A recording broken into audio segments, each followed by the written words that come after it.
and welcome to 3 Cups Full.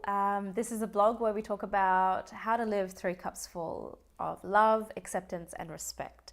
And when you're full on the inside, the outside world reflects it back to you. I'm Sharanya Naidu, I'm a life coach, and we also talk about our inner voice and how to tune into our inner voice and receive guidance from there and build our life from that place rather than the place of the mind.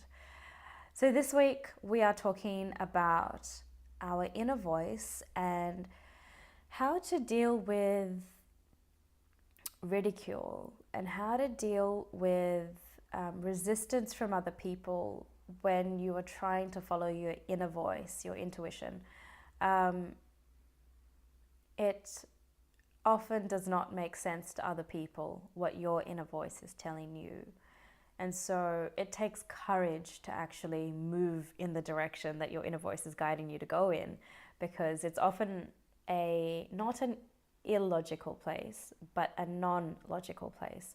So it's not irrational or illogical. It's coming from a place that's outside of logic and rationality.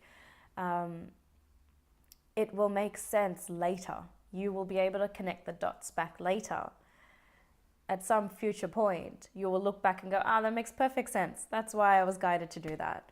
But until that point where the penny drops and you realize this is why I was guided to this next step, and then I was guided to this next step.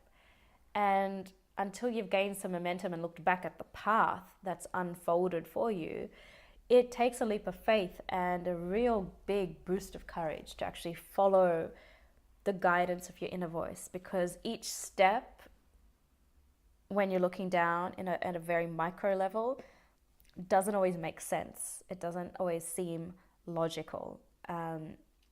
It just might seem like too much of a risk or too much of a gamble. But when you macro out and have a bird's eye view and you've got a path that's unfolding, it's like, that makes complete sense. So that kind of goes hand in hand with people that are searching for or trying to discover what work they're meant to be doing, what their life purpose is, what's work that not only lights them up, but that they're passionate about, that they're interested in, that they want to pour all their energy into, but also is something that can sustain them in their life, financially and in regards to fulfillment as well. So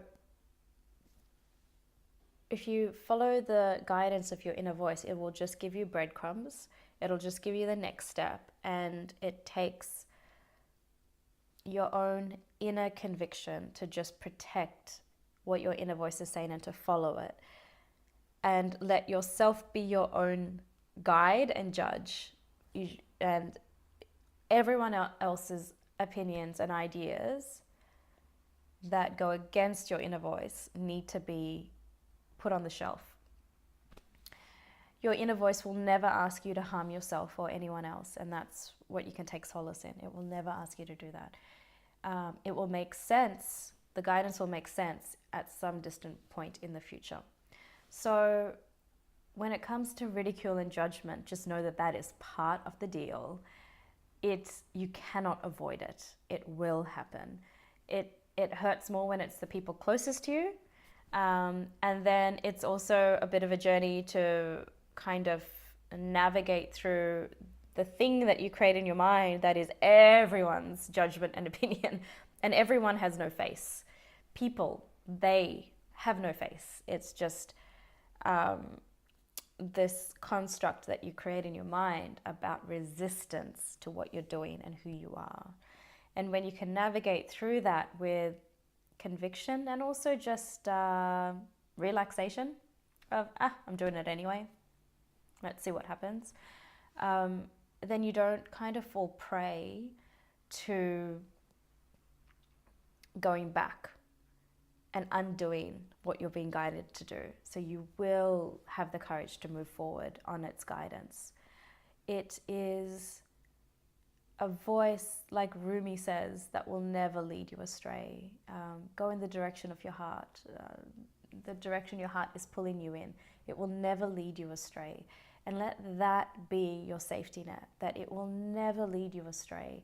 And let your trust lie in its hands and not in the minds and short-sighted opinions of other people.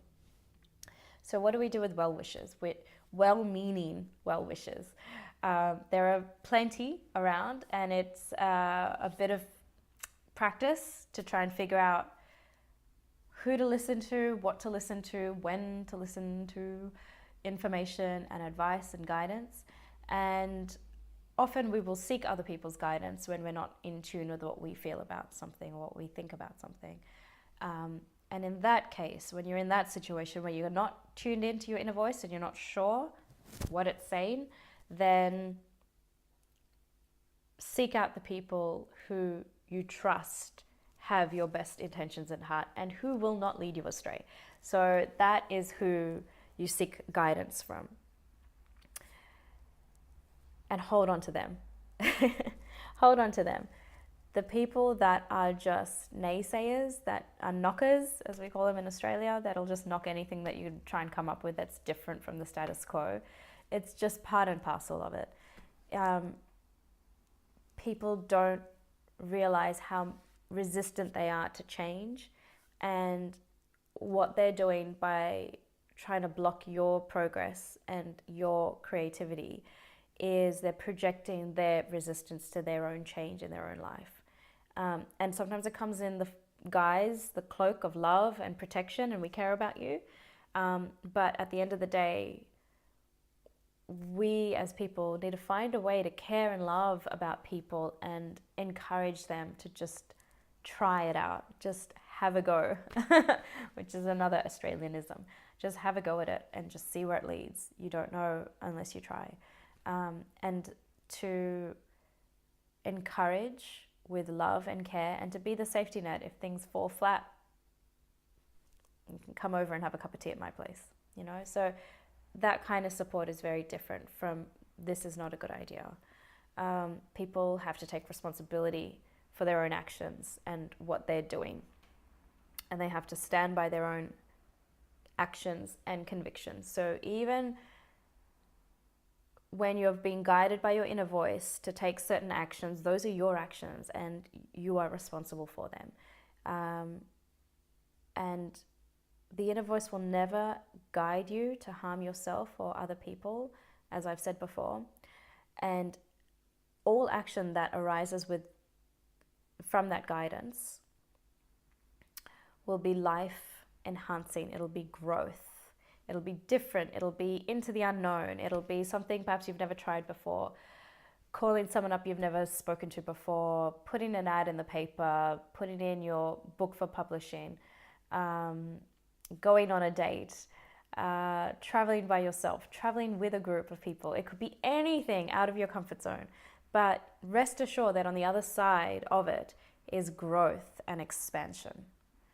When you don't follow that inner voice, you can trust that you will remain in the same place and move very slowly through life, very cautiously.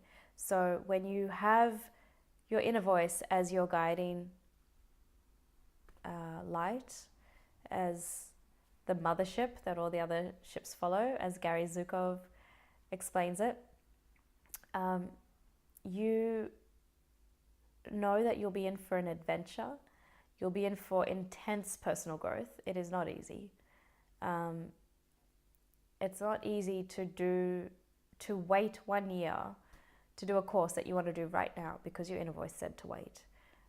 It's not easy to do something right now that you actually want to wait on.